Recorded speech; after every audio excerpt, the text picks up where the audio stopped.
خدایا خود را بشناسم.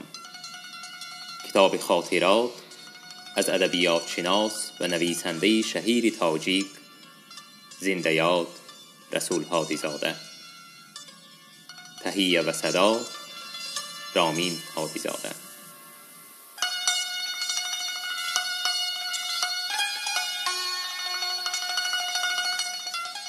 من در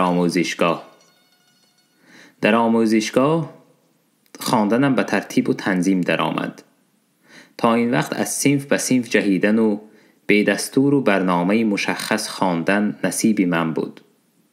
آموزشگاه به من در دایره معین، در نظام و ترتیب مشخص دانش‌های ضروری مکتب را داد.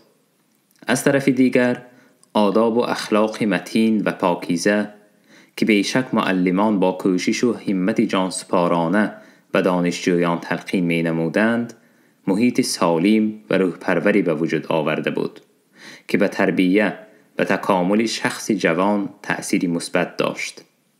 از این سبب تحصیل و تربیه خود را در آغوش گرم آموزشگاه مرحله مهم زندگی خود می دانم و آن سالها را همیشه با یاد نیک به خاطر می آورم. در آموزشگاه شوق و هوس به شعر و ادب باز هم زیادتر شد. در گروه دوستداران جوان شعر و ادب که معلم ادبیات عادلی تشکیل کرده بود فعالانه اشتراک می کردم. به مناسبت عیدهای انقلابی و جشنهای تاریخی شعرها می نوشتم. این شعرها را در مجلسهای عمومی آموزشگاه قرائت می کردم. بعضن شعرهای جشنی را با سپارشی به اصطلاح پزکز و کمیته کمسمال آموزشگاه نیز می نوشتم. عموما در مدت 1 سال به صف شاگردان پیش قدم گذشتم. در آخر همین سال مرا محرر گزیته دیواری تعیین کردند و فرمودند که به شرف عید می شماره عیدانه آماده سازم. به حیث شریک و رسام گزیته نظرالله رستمزاده را به یاری گرفتم.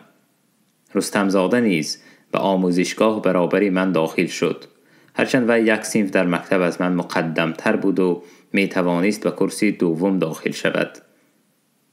نظرالله در خوابگاه زندگی می کرد. در کارپوس خوابگاهش جای خالی زیر زینه پایه را با فنر احاطه کرده استاخانه فاتا و رسامی ساخته بود. در این کارگاه آرام و مجهز وی آرایش روزنامه را انجام داده، بعد به خط دختری کرسی دوم مندرجه روزنامه را مرتب ساختیم. در عرفه 1 می گزیته به دیوار برآمد. همه احسنت می گفتند. کاتب کمیته کمسمال دانشجوی کرسی سوم به من و رستمزاده تشکرنامه مخصوص شفاهی اعلام کرد. سال اول تحصیل در آموزشگاه با موفقیت به آخر رسید.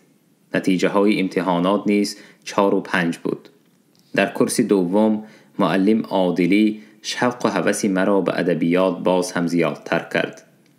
این شخصی در ظاهر نه چندان نمایان و فعال، در عمل خیلی پرغیرت بود.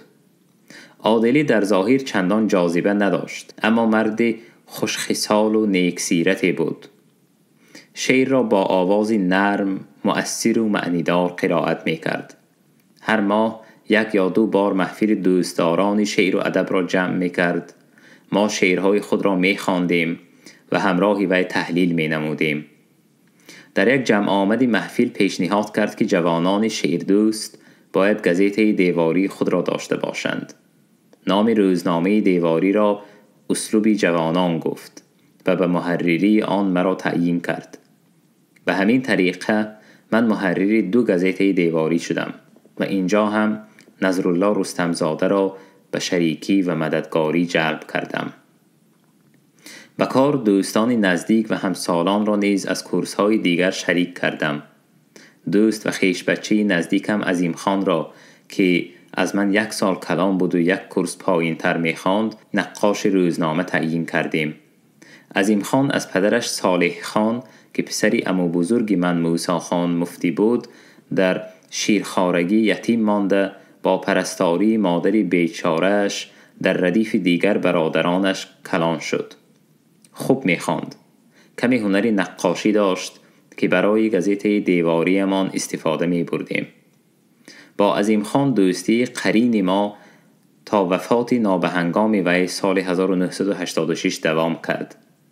در سالهای تحصیل آموزشگاه هر گونه ایجادکاری ها داشتیم. بیاض ترتیب دادیم به نقش و نگارهای زیبا از اشعار شاعران گذشته و حاضره.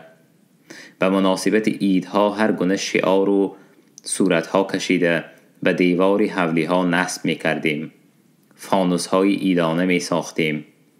طعام های به اصطلاح دلبرا درست می کردیم. پلو ایجاد کردیم به طرز خود و نامش را عظیم الرسول گذاشتیم. وقتی که کلان شدیم و صاحب عائله گشتیم به مهمانی همدیگر می رفتیم. عظیم خان مرباهای گوناگون را از سبزوات و میوه و گل و ریحان خودش می پخت که اکثر آن محصول ایجاد تخیلات او بودند. در چنین موردها پلو عظیم الرسول را به خاطر آورده ذوق می کردیم. دوست دیگری جانی من عبدالرحیم نام داشت و از گذری مبارک بود. بی پدر با مدد مادرش که در فبریکه هجوم کار می کرد امکان خواندن پیدا کرده بود. بچه نهایت صادق، در گفتار ظریف و شوخ بود. در نقل و حکایت خیلی ماهر بود. با جاذبه و ذوق و شوق حکایت می کرد که واقعه های خرد ناچیز هم در نقل وی کس را اشتیاقمند می ساخت. خود دوست می داشت که بعضی واقعه های جالب را در کاغذ نویسد. خواندن نوشته های وی از شنیدن نقل های شفاهیش هم شوق انگیزتر بود. عبدالرحیم به عبدالسلام دیهاتی نسبت خواهرزادگی داشت. حولی های آنها به هم نزدیک در لب حوض گذری مبارک واقع شده بود. من بعضا نوشته های عبدالرحیم را خوانده می گفتم زور زن جوره مثل تقاید نویسنده کلان می شوی. دوستی ما، نظرالله رستمزاده، عبدالرحیم، عظیم خان، مثل محیط آموزشگاه، مثل آب و هوای باغ آموزشگاه پاکیزه، صاف و بیغبار، پر از صدق و صفا بود.